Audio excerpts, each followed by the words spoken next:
Ensuite, vous allez... Alors, on double-clique à droite du nom du calque et ça fait apparaître les styles de calque. Bon, on aurait obtenu la même chose si on était allé dans les effets spéciaux ici. Option de fusion. Et alors, vous avez ici des curseurs qui permettent de rendre invisibles certaines parties du calque en fonction de la luminosité du calque.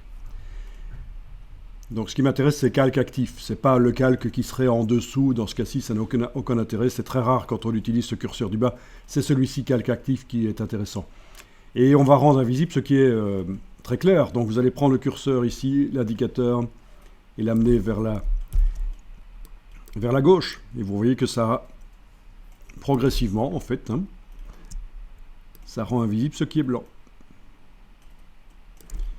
Mais alors, si vous zoomez, vous allez voir qu'il n'y a que deux niveaux de transparence. Soit c'est complètement transparent, soit c'est pas transparent du tout. Donc il faudrait quand même qu'il y ait du flou. Et pour faire le flou, il faut enfoncer la touche Alt, la touche Option, et séparer le curseur en deux pour faire une zone de flou. Voilà.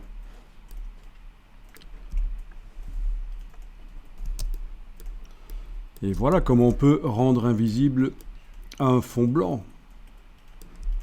Alors, si on avait affaire à un objet beaucoup plus net, un objet industriel, peut-être que la baguette magique peut servir, mais c'est rare quand la baguette magique fonctionne. C'est un vieil outil qui a quand même plus de 30 ans. Et il y a les évolutions, la baguette magique, la sélection rapide, mais tout ça, c'est moins bon que cette technique qui est l'écrêtage par la luminosité. Donc rendre transparent en fonction de la luminosité du calque. OK. Et donc vous avez ceci qui indique qu'il y a de l'écrêtage dans les options de fusion du calque. Ça c'est nouveau, cette vignette n'était pas là avant.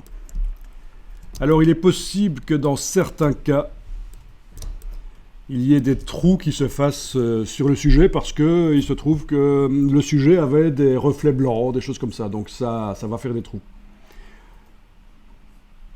Est-ce qu'il y a des trous ici? Pas vraiment. C'est pas grave. Plus tard, je vous montrerai dans le cas d'un objet où il faut boucher les trous.